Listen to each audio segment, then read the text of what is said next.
গতকাল আমরা তোদের নিশ্চয়ই মনে আছে এই জায়গায় শেষ করেছিলাম, মনে আছে? এবং আমরা বলেছিলাম যে আমরা বেঁচে থাকার জন্য যে খাদ্যের প্রয়োজন, প্রাণীজ এবং উদ্ভিজ্জ খাদ্য, সেগুলো কোথা থেকে পাই, কিভাবে রক্ষা করি, এবং পশুপালন সেখানে কি গুরুত্বপূর্ণ ভূমিকা পালন করেছিল। পরবর্তীকালে চাষ কত উন্নত হয়ে গেছে এবং আমাদের প্রয়োজনীয় যা কিছু সহজেই চাষ করে সেগুলো আমরা পাচ্ছি এবং ঘরে আমার মুখের কাছে পৌঁছে যাচ্ছে। বর্তমান আধুনিক যুগে তো আমি ইন্টারনেটে ফ্লিপকার্ট, অ্যামাজনে অর্ডার করলেও বা এমনকি দেখা যাচ্ছে লোকাল যে বাজার গ্রসারির কিছু দোকান রয়েছে, গোলদারি দোকান, সেখানে যদি তুই মোবাইলে হোয়াটসঅ্যাপে লিস্ট পাঠাচ্ছিস, গাড়ি করে কী করছে, ঘরে দিয়ে চলে। আর টাকা কিসে দিয়ে দিচ্ছিস তুই? ফোনপে, অনলাইন ফোনপে, গুগল পেতে। তাহলে যুগে যুগে উন্নত হয়েছে। বাজারের ধারণা বলতে আগে ছিল যেখানে ক্রেতা এবং বিক্রেতা মুখোমুখি হয় এবং মুদ্রার বিনিময়ে, টাকা বা ইত্যাদির বিনিময়ে জিনিস নিজেদের প্রয়োজনীয় চাহিদা মেটায়, জিনিস কিনে, সেটা ছিল বাজার। কিন্তু এখন বাজার বলতে কোনো নির্দিষ্ট জায়গা নয়, বাজার বলতে কোনো নির্দিষ্ট জায়গা নয়। বাজার এখন ঘরে, বাজারের কোনো বাউন্ডারি নেই। আগে আমরা রানীগঞ্জের জিনিস রানীগঞ্জে কিনতাম, তারপরে আমরা দেখতে গেলাম কোনো জিনিস যদি জামুরিয়ায় কিনতে হয় তা জামুরিয়ায়, সেটা না পাওয়া গেলে আসানসোল যেতে হতো, না পাওয়া গেলে কলকাতা যেতে হতো। কিন্তু এখন কি সেসব প্রয়োজন হচ্ছে?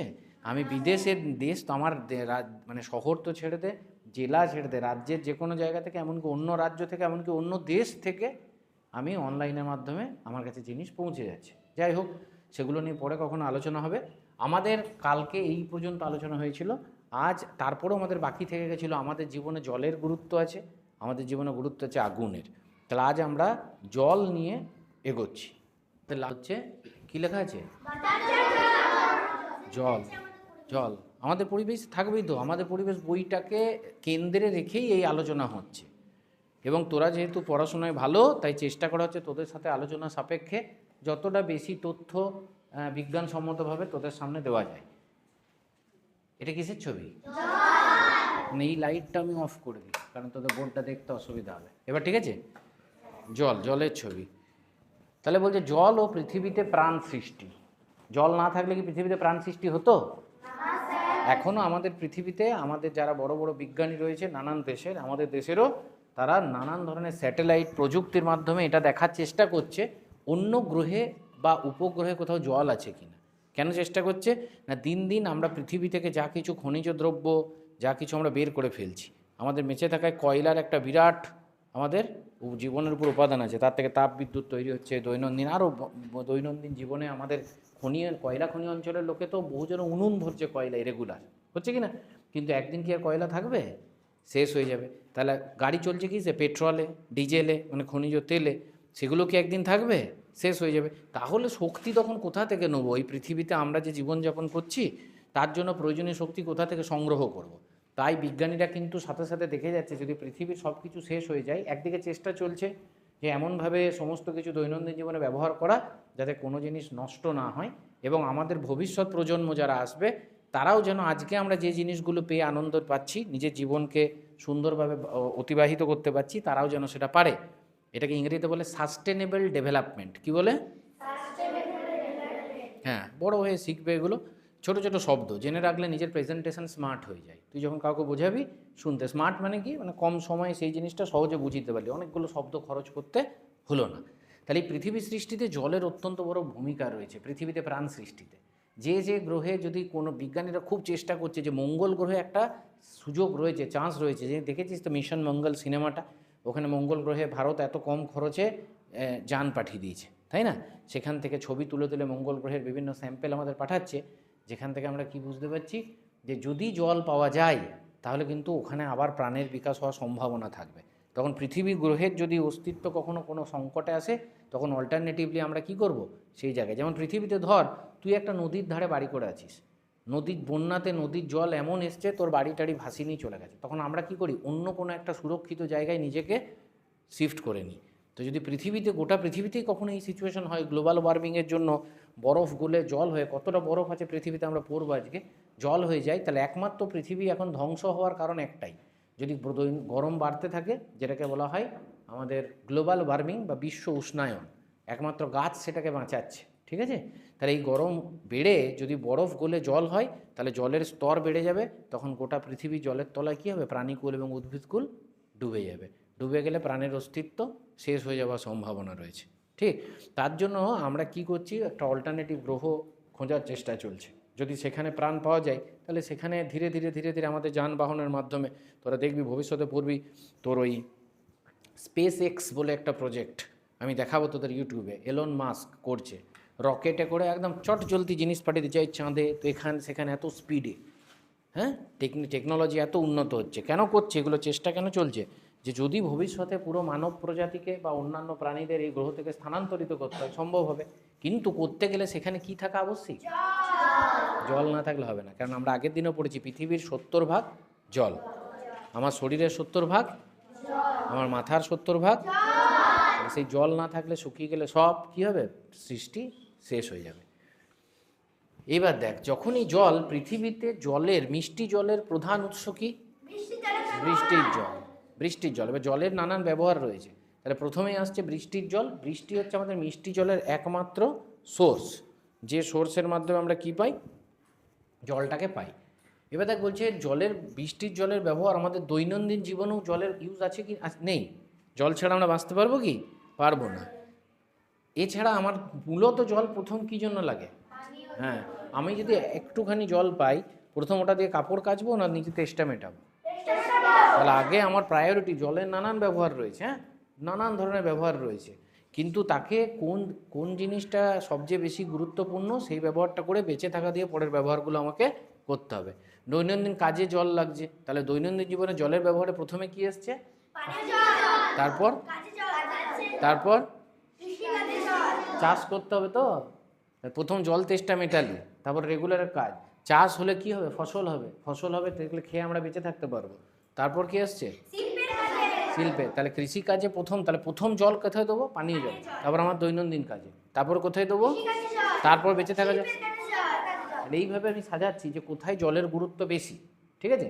এইগুলোকে বলা হয় একটা জিনিসের যখন অনেক রকম ব্যবহার থাকে, হ্যাঁ, one commodity can be used for multipurpose use, অনেক রকম উদ্দেশ্যে ব্যবহার করা হয়। তারপরে কি আসছে, হ্যাঁ, তাহলে জল আবার বেশি হয়ে গেলে কি হয়ে যাবে, বন্যা, নদীর দুকুল ছাপিয়ে জল আমাদের যারা ঘর বাড়ি জমি জায়গা সব ডুবে যাবে, তাতে অনেক ক্ষতি হবে, তাকে নিয়ন্ত্রণ করতে হবে। এরপর দেখ জলের উৎস, আমাদের কি পড়তে হবে, কোথা থেকে জল পাই, সেটাই হচ্ছে জলের উৎস। সাধারণত আমরা কি থেকে জল পাই, টিউবওয়েল, নদীর জল, বোরিং জল, পুকুর, খাল বিলের জল ইত্যাদি। এর বাইরে কি তোদের মাথায় কিছু আসছে, এগুলোই তো পাই আমার চারিদিকে, তুই জল আনতে গেলে, তাই না। এবার জল, যদি জলের পরিমাণ পৃথিবীতে অতি অল্প, মিষ্টি জল যেটা আমরা খাই না, ওটা খুব সামান্য পরিমাণ পৃথিবীতে বেঁচে আছে, আর যার একমাত্র উৎসকে বৃষ্টি, দীর্ঘদিন বৃষ্টি না হলে সেই জলের পরিমাণ কমে যাবে। সমুদ্রের জল কি খেতে পারবি, তোরা যখন দীঘা পুরী প্রভৃতি গেছিস, সেই জল মুখে ঢুকেছে তো, সেই জল কি গিলে খেতে পারি, জলটা কেমন টেস্ট, না, তাহলে ওই জল খেতে পারবো না, আমাদের খেতে হয় মিষ্টি জল।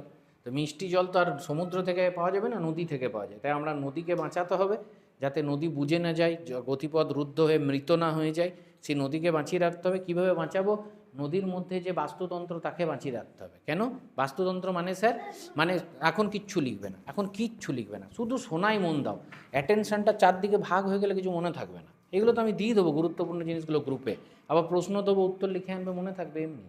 তুমি খালি ছবিগুলো মন দিয়ে দেখো, কারণ আমি ছবি ধরে ধরে প্রশ্ন করব, তার মূল শব্দগুলো লেখা আছে।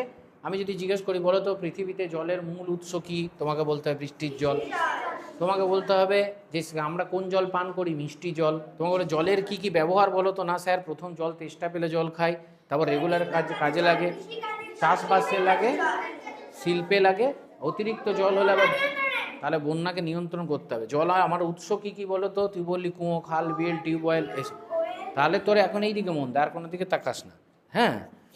তাহলে এই হচ্ছে আমার জলের ব্যবহার। তাহলে এরপর আমি আসছি, দেখ এটা কি, তাহলে পৃথিবীতে যে জল রয়েছে না, এই বৃষ্টির জলটা একমাত্র মিষ্টি জল, যেটা খেয়ে আমরা কি করি, বেঁচে থাকি। এই জলের অপচয় চলবে না। কেন চলবে না সেটা পরবর্তীকালে আসছি। দেখ জলটা কোথা থেকে আসছে, বৃষ্টির জল পাহাড় পর্বত ঝর্ণা হ্রদ থেকে নদীর মাধ্যমে পৃথিবীর নানান প্রান্তে প্রাণের অস্তিত্বকে টিকিয়ে রেখেছে। তাহলে নদী যদি বেঁচে না থাকে, প্রাণ বেঁচে থাকবে, হ্যাঁ। কেননা আমরা যে জলটা তুই কলের খাচ্ছিস, টাঙ্কিতে দিয়ে যাচ্ছে, আসলে কোন নদীর, আমাদের এখানে দামোদর নদীর। কোন নদী, দামোদর, কেননা পৃথিবীতে যত সভ্যতা গড়ে উঠেছে নদী কেন্দ্রিক সভ্যতা, নদীর দুদিকে সভ্যতা গড়ে উঠেছে। কেননা আমাদের বাঁচতে গেলে খাদ্য দরকার, খাদ্য চাষ শেষ হয়ে যায় তাই চাষ করতে হয়, আমরা আগে পড়েছি। আর চাষ করতে গেলে জলের দরকার। কি জল? নোনা জল না মিষ্টি জল? মিষ্টি জল দরকার, তাহলে নদীর পাশেই করতে হবে, কারণ নদী একমাত্র সারা জীবন ধরে জল বয়ে বয়ে নিয়ে আসে, তাই না? তাহলে এই নদী আবার কোথা থেকে জল পাই? প্রধানত নদী দুরকমভাবে সৃষ্টি হয়। একটা হচ্ছে বৃষ্টির জলে পুষ্ট নদী, একটা হচ্ছে বরফ গলা জলে পুষ্ট নদী। দুরকম নদী আছে। একটা বরফ গলে গলে হচ্ছে অনেক উঁচুতে, হিমালয়ে বরফ রয়েছে উঁচু উঁচু পর্বতে, সেগুলো গলে গলে জল বয়ে বয়ে আসে, তার থেকে একটা নদী জীবিত রয়েছে। আর একটা ধরনের নদী রয়েছে যেটা বরফের গলে নয়, বৃষ্টির জলে পুষ্ট নদী। এবার বৃষ্টি কমে গেলে কি হবে? তখন সেই নদীগুলো শুকিয়ে যায়। আর নদী শুকিয়ে গেলে আমাদের জল পাবো বেশি না কম? কম। তা চাষবাস ভালো হবে না মন্দ? তাহলে প্রাণ যে মানে সৃষ্টি যে আমরা বেঁচে আছি সেটা সংকটে পড়ে যাবে, তাই তো? তাহলে সেই নদীকে সুস্থ রাখতে হবে, নদীকে অসুস্থ করলে হবে না। কে অসুস্থ করে নদীকে? অন্যান্য প্রাণীরা করে? মানুষই করে। কলকারখানা আমাদের এখানে ইকড়ার চারিদিকে 13খানা বড় বড় কারখানা, ভয়ঙ্কর পলিউশন। সেই জলগুলোকে নিয়ে ফেলেছে তোদের সিঙ্গারন নদী, পড়ছে না?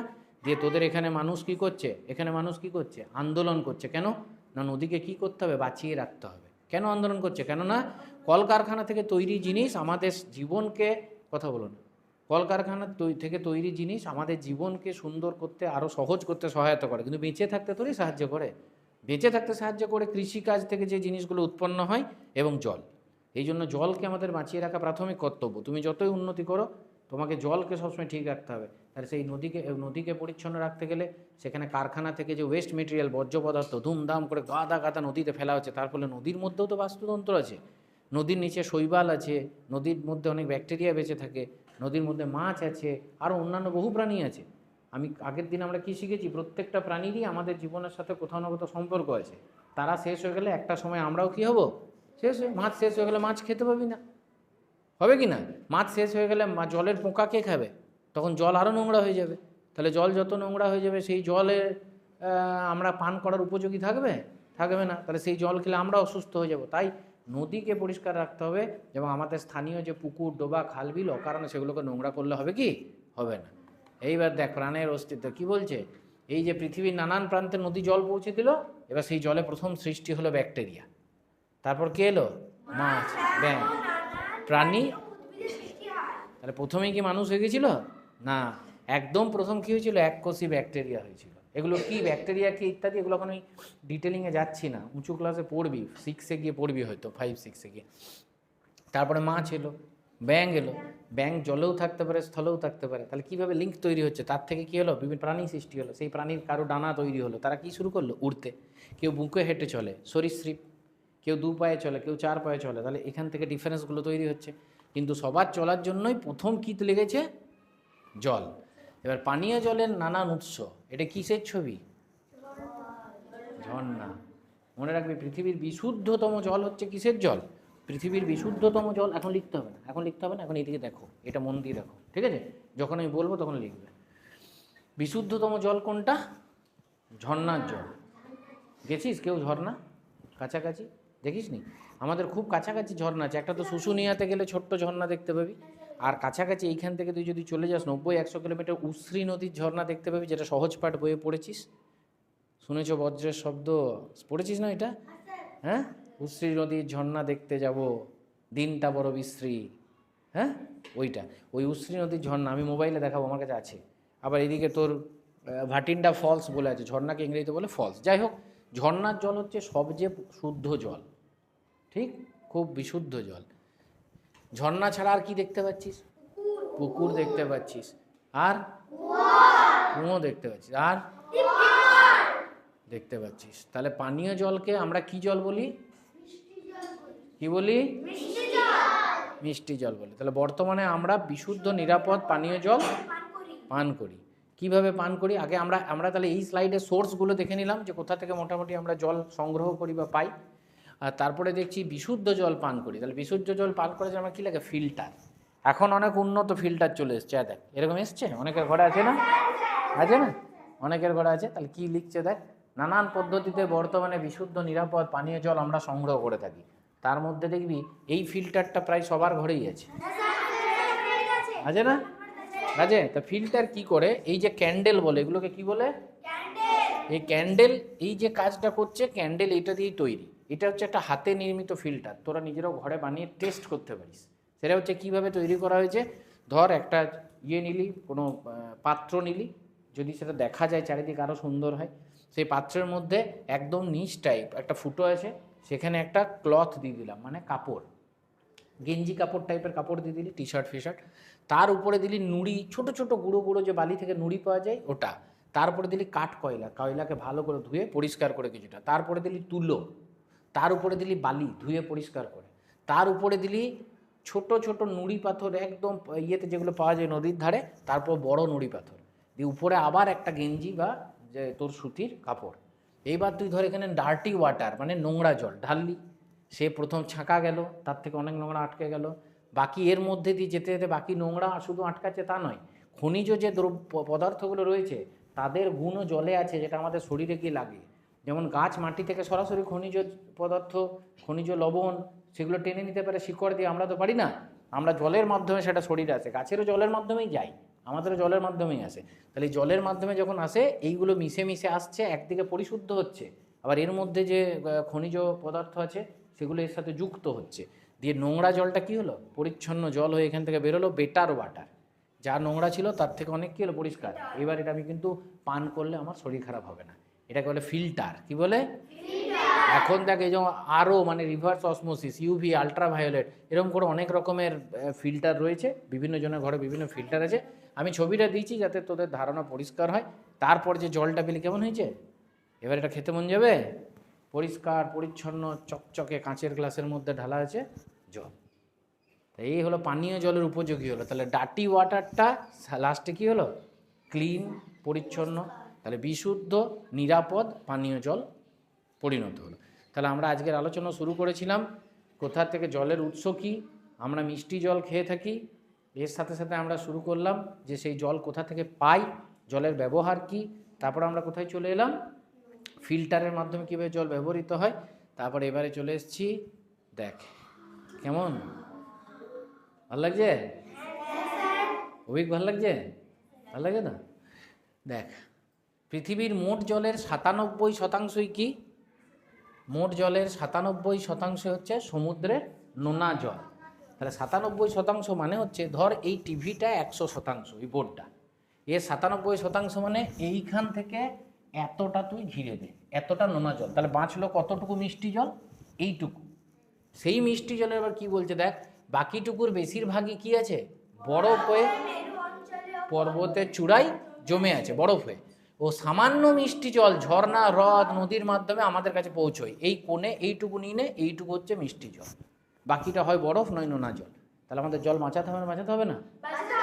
তাহলে এত পৃথিবীতে 700 কোটির মতো লোক, গোটা পৃথিবীতে 700 কোটি, 200টা দেশ, সবাইকেই তো বাঁচার জন্য জল খেতে হবে। এছাড়া লক্ষ লক্ষ অন্যান্য প্রজাতির প্রাণী রয়েছে, জলের মধ্যে রয়েছে আরও মিলিয়নস অফ মানে তো লিভিং বিংস রয়েছে, উদ্ভিদ রয়েছে, তাদের বাঁচার জন্য কতটুকু জল ভরসা, এইটুকু। তাহলে এইটুকু জলকেও যদি আমরা নষ্ট করতে থাকি, অপচয় করতে থাকি, তাহলে সেই জলের পরিমাণ কমবে না বাড়বে? আর তার উপর যারা নির্ভরশীল করছে তাদের বেঁচে থাকার সম্ভাবনা বাড়বে না কমবে? তাহলে আমাদের নিজেদের স্বার্থে নিজেকে বাঁচাতে হবে, আমার সাথে সম্পর্কিত যারা তাদেরকে বাঁচাবার জন্য আমাকে জলকে পরিচ্ছন্ন রাখতে হবে। তাহলে আমরা এই ছবি থেকে আমরা দেখলাম, ছবিটা কি সুন্দর ছিল বল, চোখটা আরাম দিল। তাহলে যেতে ইচ্ছে যায় না এরকম জায়গায়। আমি তো তোদের এরকম জায়গায় নিয়ে যেতে পারবো না, তবে কোনোদিন যদি তোরা বড় হয়ে আমি সম্ভব হয়, সমুদ্র একবার তোদের সবাইকে আমি দেখাবো, ঠিক আছে? যে যারা যারা যেতে পারেনি এখনো, ধর আমি জানি কে কে গেছি, কে কে যাসনি হাত তোল, যাসনি কে কে। তাহলে আমার এই ক্লাসের মধ্যে অধিকাংশ জনই কী হয়েছে, যাইনি, ঠিক আছে? নাও যেতে পারে, কী আছে, পড়ে যাবে। আরে এত অবাক হচ্ছিস কেন? আচ্ছা এবার এইদিকে দেখ, এইটা কি হচ্ছে রে, জল ফুটে কি হলো, ঠিক আছে দেখা যাক। এটা হচ্ছে আমার সাধারণ তাপমাত্রাতে জল, ওটা যদি ঠান্ডা হয়ে থাকে তাহলে কেমন এরকম থাকে। তারপরে দেখ তো কি হচ্ছে, তাহলে জল যদি খুব এটা নর্মাল জল যেটা আমরা পান করি, যদি খুব ঠান্ডা করে দিস ফ্রিজে কি হয়ে যাবে, আর যদি খুব গরম করি, তাহলে এর থেকে আমি জলের 3টে অবস্থার ধারণাও এখানে কিন্তু তৈরি হচ্ছে। এখানে আমরা দেখলাম জলের কটা অবস্থা, কঠিন, মনে থাকবে এবার? আরে শুধু জল পড়ছি না, আমরা জলের কম্পোজিশন। আর একবার জিজ্ঞেস করে নেবো, জলের সংকেতটা কে বলতে পারবে? জলের সংকেত সবাই বলো একবার। আর অক্সিজেনের? ও। আর কার্বন ডাই অক্সাইড? CO2।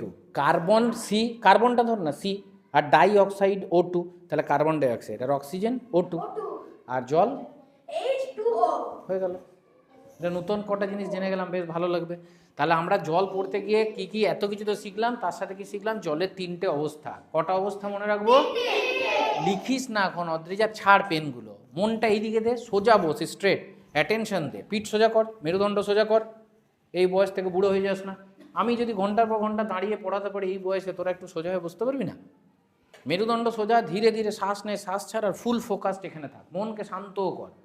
দেখলেই লিখতে হবে, যখন লেখার হবে আমি দিয়ে দেবো তো সেগুলো, হারিয়ে তো কোথাও যাচ্ছে না, এগুলো তো আমার কাছে আছে, যেগুলো প্রয়োজন তোদের দিচ্ছি। তাহলে আমরা এখানে জলের 3টে অবস্থা, এগুলো জল কোথায় কোথায় লাগছে আমরা আলোচনা। প্রথম কিসে লাগছে? তারপরে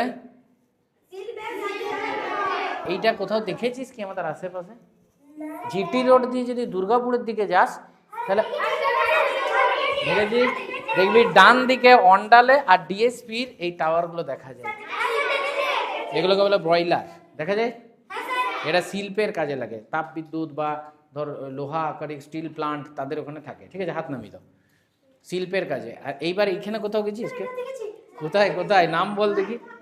মাইথন, মাইথন জলবিদ্যুৎ প্রকল্প আছে ওখানে, যেখানে আচ্ছা আচ্ছা।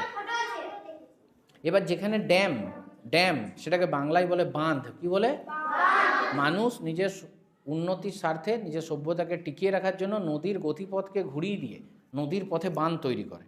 বাঁধ তৈরি করে অনেক গর্ত করে বহু জল ওখানে জমিয়ে রাখে, আর যেটুকু জল প্রয়োজন হয় সেটা ছাড়ে। যখন জলের পরিমাণ কম হয় বা চাষে জল লাগবে, তখন এই গেটগুলোকে আস্তে আস্তে খুলে আর নিচ থেকে জল ছেড়ে নদীর মাধ্যমে সেখানে সেখানে কী করে জল পৌঁছে দেয়। আবার এই জল যখন খুব জোরে পড়ছে, ওখানে একটা টারবাইন বলে চাকা থাকে। কি থাকে? স্বদেশ সিনেমাটা কেউ দেখেছিস? আমি একদিন তোদের দেখাবো, আমার খুব প্রিয় সিনেমা স্বদেশ। স্বদেশ শাহরুখ খানের আমি দেখাবো একদিন, গোটা সিনেমাটা সব ক্লাসকে দেখাবো, দেখবি দারুণ লাগবে। ওটা দেখা উচিত, যে আমাদের দেশকে আমরা যা জানছি সেই দিয়ে উন্নত করার আমাদের দায়িত্ব। পালিয়ে যাওয়াটা আমাদের দায়িত্ব নয়, নোংরা করে নষ্ট করে আর এখানের কিছু হবে না এসব না বলে। তো আমরা যতটা আমাদের বেস্ট পারবো করবো। আমি আমার দ্বারা সম্ভব হচ্ছে যে আমার বেস্টটুকু তোদের সাথে শেয়ার করার করছি। বসে ঢুলে ঘুমিয়ে গেলেও একই বেতন পাবো, পড়ালেও একই বেতন পাবো, কিন্তু যখন মনে রাখবি যে কাজটা করছিস সেই কাজটার সাথে নিজেকে জুড়ে দিবি, দেখবি আনন্দ লাগবে। আর আনন্দের থেকে বড় কিছু নেই। আমরা সবসময় কি পেতে চাই নিজের জীবনে? আনন্দ কাউকে বঞ্চিত করে পাওয়া যায় না, সবাইকে নিয়ে পাওয়া যায়। একে দেবো না, ওকে দেবো না, তাকে দেবো না, শুধু আমি নিজেকে লুকিয়ে রাখবো, নিজের কাছে রাখবো, পাবি না। আমি যদি ঠিক করি শুধু আমার ছেলেকে পড়াবো, দারুণ পড়াবো, মানুষ হবে না। আমি তোদের দেখলেও ঠিক মানুষ হয়ে যাবে। মানসিকতাটা সব জায়গায় কীরকম রাখতে হবে? একই রাখতে হবে। তোমরাও সেরকম হবে। শুধু নিজের ঘর, নিজের ওইটুকু না, নিজেকে ঠিক রাখবো, তার সাথে সাথে আমার পাড়া প্রতিবেশী কারো আপদ বিপদ হলে পাশে দাঁড়াবো, দুস্থ গরিব যারা অসুস্থ তাদের সাহায্য করব। যাই হোক, তো এই ড্যাম, একটা ড্যাম ওটা বললি, আর একটা কাছাকাছি আছে পাঞ্চেত, যাবি? পাঞ্চেত ড্যাম আমি গেছি, ঘুরে এসেছি, একদম সামনেই আছে। এরকম মুরাড্ডি ড্যাম আছে, যেখানে আছে তোর কী বলে বরন্তি বলে একটা জায়গা আছে, সবাই সানসেট দেখতে চায়। আমার কাছে সব ছবি আছে, তোদেরকে দেখাবো। এগুলো আমি বাইকে ঘুরেছি কাছে কাছে। দেখ এবারে আমরা কিভাবে জলের ব্যবহার করি। প্রথম কোথায় করছি? কি করি? আচ্ছা আমি বলি, তোরা খালি বলবি এগুলো করি কি করি না। বাসন মাজা, গাড়ি ধোয়া, গাছে জল দেওয়া, পোষা প্রাণীদের স্নান করানো, এগুলো করি। আর জল পান করা তো আছেই। বাড়িতে ব্যক্তিগত কি কাজ করি? স্নান করা, পানীয় জল পান করা। মানে একান্ত নিজে কিসের জলের ব্যবহার? আমাকে প্রতিদিন স্নান করতে হয় এবং জল পান করতে হয়। শেষে কিসের জন্য করি? মজার জন্য। কিভাবে জলের ব্যবহার হয় দেখ। এছাড়া হোলিতে কি করিস? জলে রং গুলে পিচকিরি করে দিস না? তাহলে জলে আমরা মজা করি না? সাঁতার কাটতে গিয়ে মজা করি, মাছ ধরতে গিয়ে, পুকুরে স্নান করতে গিয়ে মজা করিস, করি কি না? কিন্তু মনে রাখবি, জলের বিরাট শক্তি। জল একটা প্রাকৃতিক সম্পদ। তো তুই জলে গিয়ে বড়রা সাথে না থাকলে, সাঁতার না জানলে, সাঁতার জানলেও বড়রা সাথে না থাকলে কোনো পুকুর নদীতে ফট করে নামবি না। কোথায় তলিয়ে যাবি, কোথায় বিপদ ডেকে আনবি। কারণ আমরা যে ফুসফুস, সেটা কি জলের নিচ থেকে শ্বাস নিতে পারে? মাছ পারে, আমরা তো পারি না। ডুবে গেলে কি হবে? একদম আকস্মিক বিপদ, এমনকি মৃত্যু পর্যন্ত হতে পারে। হ্যাঁ, হতে। তাহলে আমরা কখনোই তাহলে জলের ব্যবহার জেনে গেছি। এখানে দেখা আছে হাউ উই ইউজ, ওটার ছবি দেওয়া আছে। কেউ কাপড় কাচ্ছে, কেউ স্নান করছে, কেউ জল পান করছে, কেউ সবজি ধরছে, মোহিত স্নান করছে। মোহিত কর, ঠিক আছে মোহিত, গাছে জল দিচ্ছে হচ্ছে। তাহলে এই ছবিটাকে মাথায় ঢুকিয়ে নেয়। তাহলে যদি কেউ বলে জল সম্বন্ধে লেখো, তাহলে জল ছাড়া কি আমরা বাঁচবো? জল ছাড়া যদি না বাঁচি, তাহলে জলের আর এক নাম কি হওয়া উচিত? কি হওয়া উচিত? তাই আমরা একসাথে বলবো, সেভ ওয়াটার, সেভ লাইফ। জল বাঁচাও, প্রাণ বাঁচাও। দেখ এই ছবিগুলো, যেটাই জল নেই সেদিকে পৃথিবীতে দেখ, যেদিকে জল আছে সেটা নীল, তাই না? যেখানে দেখ এই ছবিটার মাধ্যমে একটা প্রজেক্ট দেখাচ্ছে যে বৃষ্টির জলকে আমি বাঁচিয়ে ব্যবহার করব। তো ছাতা দিয়ে তো আমরা বাঁচাই না, বলছে যে জলকে আমরা কীভাবে ব্যবহার করতে পারি। এর বিস্তৃত ব্যাখ্যা আবার পরবর্তীকালে আমরা পাবো। আমরা এবারে দেখবো জলের অপর নাম কি। এই প্রশ্ন, এইগুলো আমি গ্রুপে দিয়ে দেবো, এটা পড়বি। মানুষ অনেক আগে থেকে কোথায় থাকতে শুরু করেছিল, কেন? দেখ, বাসস্থানের কাছাকাছি জল থাকলে, এখন লিখবে না, পাতা রাখো, বন্ধ রাখো খাতা, এদিকে তাকাও, সব ছেড়ে দাও, পিঠ সোজা, পুরো এইদিকে ফোকাস, পেন পেন্সিল অদ্রিজা ছাড়ো। আমি তো বলছি যখন লিখতে হবে আমি বলবো, ছটপট কেন লিখে কিছু হবে না, আগে বোঝ, তারপর নিজেই তো লিখতে পারবি। বাসস্থানের কাছাকাছি জল থাকলে সুবিধা হয়, তাই ঝর্ণা, নদী বা জলাশয়ের কাছাকাছি মানুষ থাকতে শুরু করেছিল। জলাশয়ের কাছাকাছি থাকলে পানীয় জল তো পাওয়া যাবেই, সাথে চাষবাস ও ব্যবসা বাণিজ্যেও সুবিধা হবে। আগে নৌকো করে চাষের জিনিস এক জায়গা থেকে আরেক জায়গায় বিক্রি করতে যেত, সেখান থেকে মুদ্রা অর্জন করতো, এনে নিজেদের চাহিদা পূরণ করতো টাকা কামিয়ে। এই দেখ লিখেছে, সুবিধা হবে নৌকা বা ভেলা করে এক জায়গা থেকে অন্য জায়গায় শস্য, কাঠ, পাথর এবং আরও জিনিস বয়ে নিয়ে যেত। নদীর কাছে থাকতে কি কোনো অসুবিধা হয়েছিল? হ্যাঁ, বন্যার মতো প্রাকৃতিক বিপর্যয় বহু ক্ষয়ক্ষতির কারণ হয়ে দাঁড়াতো, যাতে গবাদি পশু, মানে আমরা ঘরে যে পশুগুলোকে পুষি, যেমন কি পুষি, বাঘ, সিংহ, গরু, ছাগল, হ্যাঁ, মহিষ, ভেড়া, শূকর, এইগুলো জলে ভেসে চলে যেত। তাহলে সেগুলো কি হতো? প্রাণহানি পর্যন্ত হতো। ঘর বাড়ি ও নানান সম্পত্তিও বানের জলে ভেসে যেত, তাই নদীর কাছে থাকলে এটা একটা অসুবিধাও আছে। এই বন্যার সাথে মানুষ কিভাবে মোকাবিলা করত না, মানুষ প্রথমে নদীর উপর মাটির বাঁধ দিয়েছিল, পরে ধীরে ধীরে নানা প্রযুক্তির উদ্ভাবন করে এবং সিমেন্টের পাকা বাঁধ নির্মাণ করে ফেলে, যার সুবিধা আজও আমরা বেশি থেকে বেশি উপভোগ করছি। বাঁধের জলকে কাজে লাগিয়ে, ছবি দেখলি একটু আগে বাঁধের, মাইথন বললি, পাঞ্চেত। শুধু কৃষিকাজে প্রভূত উন্নতি হয়েছে তা নয়, শিল্পের কাজেও দারুণ সাড়া পড়েছে। জলবিদ্যুৎ আমাদের দৈনন্দিন জীবনের কাজগুলিকে সহজ করতে সাহায্য করে। তাহলে প্রথম উপরেরটা পড়ি, সৌরজগতে জল পাওয়া যায় এমন গ্রহগুলির নাম লেখো। সৌরজগতে কটা গ্রহ আছে? 9টা আছে তো, 8টি গ্রহ আর একটি বামন গ্রহ। বামন গ্রহটার নাম কি? প্লুটো বামন গ্রহ। আরও 8টা গ্রহ রয়েছে। সেই মোট 8টা গ্রহ আর একটা বামন গ্রহের মধ্যে কোন গ্রহে এখনো পর্যন্ত জলের আমরা পেয়েছি, প্রমাণ পেয়েছি? পৃথিবীতে পেয়েছি। তাই এখনো পর্যন্ত জানা গেছে একমাত্র পৃথিবী গ্রহেই প্রাণ আছে, এবং তার একটা বড় কারণ পৃথিবীতে কি আছে? জল আছে। এবং সেই জন্যই প্রথম প্রাণ সৃষ্টি হয়েছিল পৃথিবীতে, হয়েছিল। দাঁড়া, এবার খালি এখানে দেখে নে, তোমরা কি জানো পৃথিবীতে জল আছে বলে চাঁদ থেকে পৃথিবীকে কি রঙের দেখায়? নীল রঙের দেখায়। তার জন্য পৃথিবীর আরেক নাম কি? কেউ যদি জিজ্ঞেস করে পৃথিবীর আরেক নাম কি, যদি বলে কেন চাঁদ থেকে পৃথিবীকে হ্যাঁ নীল কেন দেখায়, লাল হলুদ কেন দেখায় না? কারণ পৃথিবীর 70-75 ভাগ কি রয়েছে? জল। জলের উপর আকাশের রিফ্লেকশন হয়, প্রতিফলন হয়, তাই নীলাভ দেখায়। আজকের পাঠ থেকে নিশ্চয়ই আমরা বুঝলাম যে জল ছাড়া পৃথিবীতে প্রাণের অস্তিত্ব থাকবে না। তাই এসো আমরা পণ করি, জল অপচয় করব না। আমার সাথে একবার বলো, জল অপচয় করব না, করতেও দেব না। জল দূষিত করব না এবং জল সংরক্ষণ করে এই সুন্দর পৃথিবীটাকে বাঁচার উপযোগী করে তুলব। যে পণ তুমি নিলে সেটা পালন করার চেষ্টা করবে, শুধু নিজে করব না, বড় এবং ছোটদেরকেও আমার জানা জ্ঞান বলবো। দেখো একটা ছবি, এটা হচ্ছে সিন্ধু সভ্যতা। হ্যাঁ, ইংরেজিতে হচ্ছে ইন্দাস ভ্যালি সিভিলাইজেশন। কি বলবে? বলো, ইন্দাস ভ্যালি সিভিলাইজেশন। সিন্ধু সভ্যতায় হরপ্পা এবং মহেঞ্জোদারো, ঠিক আছে, দুজন এই সভ্যতার আবিষ্কার করেছিলেন মূলত দয়ারাম সাহানি এবং রাখাল দাস বন্দ্যোপাধ্যায়। এই দুটো নাম আমি বোর্ডে লিখে দেবো এখনই, এইটা লিখে নেবে কারণ এখানে নেই ওটা স্লাইডে।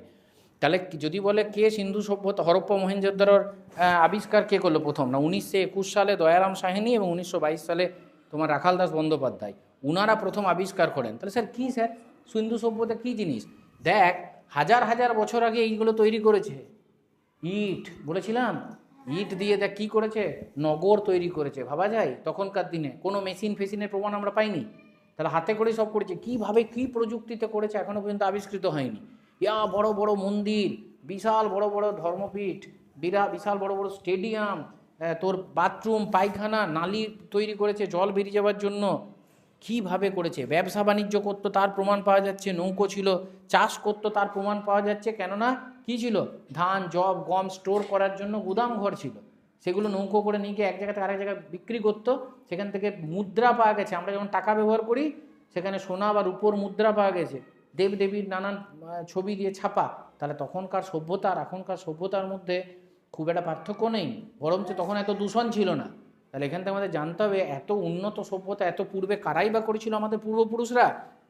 আর তারা যদি সত্যি এত উন্নত ছিলেন তাহলে কী কারণে ধ্বংস হয়ে গেল, হারিয়ে গেল পৃথিবী থেকে তারা? বিভিন্ন তার কারণ অনুসন্ধান করা হয়, বিভিন্ন উত্তর দেওয়া হয়, ওগুলো আজকের আলোচনার অংশ নয়, তাই বললাম না। যেগুলো বললাম দেখতে পাচ্ছিস এরা কী করেছে, নৌকো করে শাক জিনিস নিয়ে এটা কী করছে, চাষ করছে, ঠিক আছে, এইভাবে নিজের নগরকে। তাহলে নদীর ধারে কি হয়েছে, জনজীবন ও নৌকার ব্যবহার। তাহলে আমরা এটাকে কি গ্রহ বলছি, নীল গ্রহ বলছি, তাই না? তাহলে এটা হচ্ছে আমার নীল গ্রহ। এইবার ওইটা পরের দিন পড়বো। তাহলে আজকের আলোচনা এখানেই শেষ হলো। আজকের আলোচনার উপর ভিত্তি করে যা যা তোমরা দেখলে তার উপর নির্ভর করে আমি কয়েকটা প্রশ্ন দেবো। আমাদের পরিবেশ বইটা অবশ্যই পড়বে, তবে আজকের আলোচনাটা তোমার মাথার মধ্যে ঢুকবে, হয়েছে? আর আমি আপাতত এই হরপ্পা মহেঞ্জোদারো সভ্যতা বা সিন্ধু সভ্যতা এগুলো নিয়ে দু এক কথা লিখে দিচ্ছি, সেগুলো বোর্ডে ওখান থেকে দেখে তোমরা লিখে নেবে, হয়েছে? প্রশ্নের উত্তরগুলো দেবে, কালকে আমি দেখবো। তাহলে ক্লাস ভালো লেগেছে? একদম প্রথম স্লাইড থেকে চোখ মুজে একবার বলতে পারবি? চোখ মুজ সবাই, চোখ বন্ধ, ফটাফট স্পিডে বলতে হবে। একদম প্রথম কিসের ছবি এলো? জল। তারপরে কি এলো? জলের ব্যবহার, অপব্যবহার, জলকে কি করে বাঁচাবো, জলের উৎস এলো। তারপরে এলো আমরা প্রথম কি ব্যবহার করব, না পানীয় জল হিসেবে, তারপর দৈনন্দিন কাজে, তারপর না না শিল্প নয়, ভেবে দেখ, শিল্পের আগে আর একটা কিছু ছিল, কৃষি কাজে। ভেরি গুড, আনন্দের জন্য একটা হাততালি, চোখ মুজেই। হ্যাঁ, কৃষিকাজে হয়ে গেল। কৃষিকাজের পর কি ছিল? শিল্পের কাজে, তারপর অন্যান্য, এইভাবে জলের ব্যবহার ছিল, হয়েছে? তারপর আমরা জলের তিনটি অবস্থা সম্বন্ধে পড়লাম, জলের উৎসগুলো ভালোভাবে, গ্যাসীয় দেখলাম আমরা। তারপরে পড়লাম যে পৃথিবীতে এতগুলো গ্রহের মধ্যে একমাত্র জল আছে বলে একে নীল গ্রহ বলে, তাকে নীল গ্রহ বলা হয়। এবং আমরা বিভিন্ন সভ্যতা দেখলাম যে এক নদীকে কেন্দ্র করে গড়ে উঠেছে, তার মধ্যে পৃথিবীর প্রাচীনতম এবং অত্যন্ত উন্নত যে দুটি সভ্যতা, তাই বললাম সিন্ধু সভ্যতা। সেখানে হরপ্পা ও মহেঞ্জোদারো সভ্যতা দুটি জায়গায় কারা আবিষ্কার করেছিলেন? দয়ারাম সাহানি এবং রাখাল দাস বন্দ্যোপাধ্যায়, 1921-22 সালে। এটা আমি বোর্ডে লিখে দিচ্ছি। ব্যাস, এবার চোখ খোলো, রিল্যাক্স হও, এবার পিঠটা একটু ভাঙতে পারো, আরাম করো, ঠিক আছে? ভালো লেগেছে class?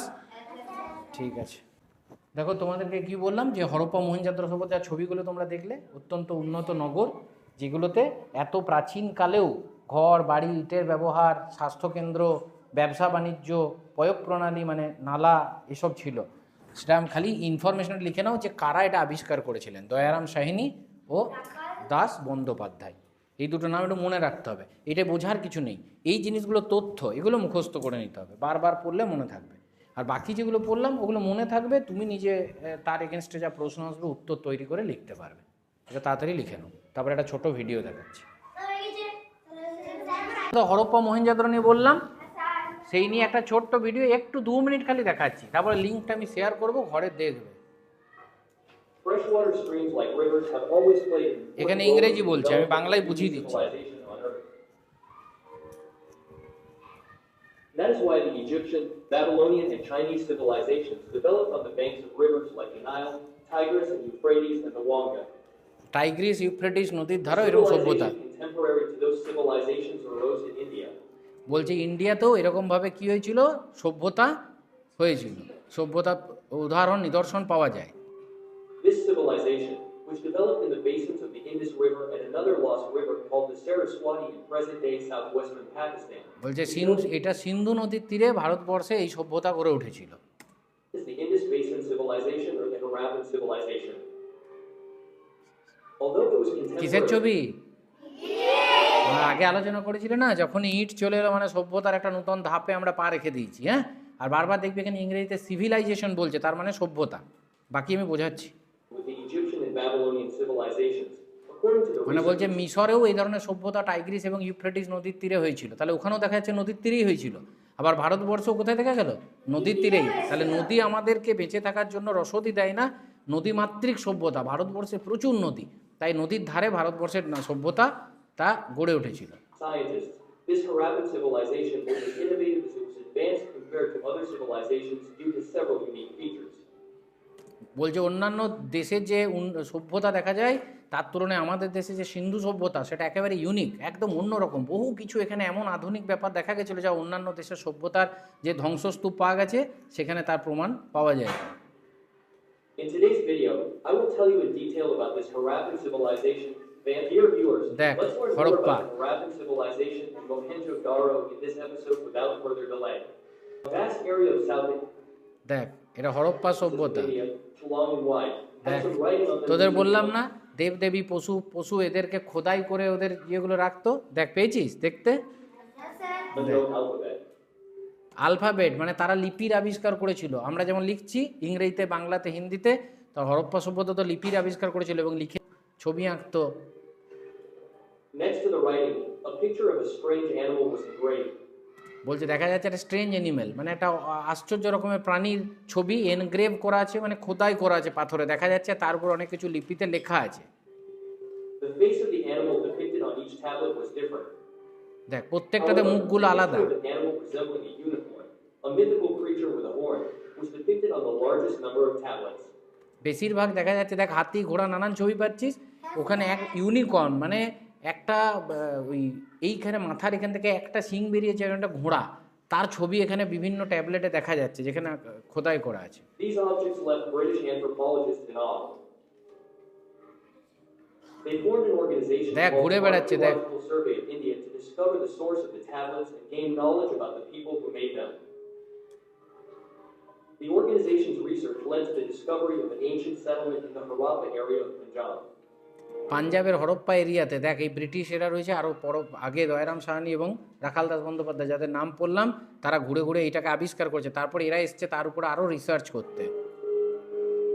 Then, due to various political reasons, the finally, in 1904, দেখ চাকার ব্যবহার দেখতে পেলি, গাড়ি টানছে, দেখ রাস্তা দেখতে পেলি, গুদাম ঘর, thanks to their tireless efforts, a দেখ lot has been learned about এইভাবে this সভ্যতা civilization আবিষ্কার করে। দেখ through ধীরে ধীরে discovery. খুঁড়ে খুঁড়ে মাটির নিচে যেগুলো চলে গেছিলো ওগুলোকে আবার বের করে। However, since most of the facts are unknown, this civilization is still considered the most mysterious civilization in the world. বলছে এই পৃথিবীর মধ্যে অন্যতম রহস্যজনক সভ্যতা, এখনো পর্যন্ত বহু জিনিস এটা সম্বন্ধে জানা যায়নি।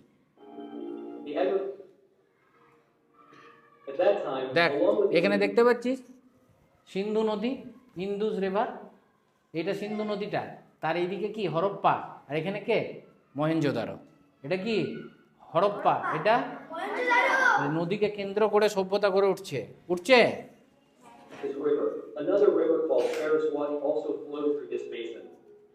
দেখ This Saraswati River is mentioned in various mythologies mounted to this regular flooding common. The soil of the Indus Basin area was very fertile, emerged on the banks of these two water streams. তাহলে এইরকম দেখা যাচ্ছে। দেখ দেখ তখনকার দিনে এগুলো বানিয়েছে। দেখ দেখ আমরা এই ভিডিওর লিঙ্ক আবার দিয়ে দেবো।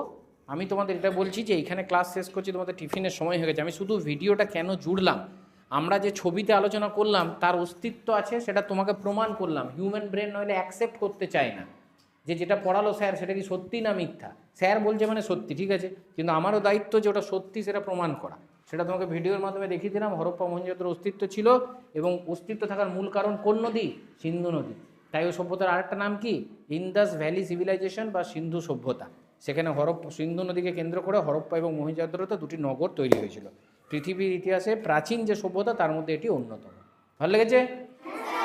আজ এতটাই, চলো এখানে ক্লাস শেষ। নেক্সট আবার আমাদের আগামীকাল ক্লাস হবে, ঠিক আছে? চলো।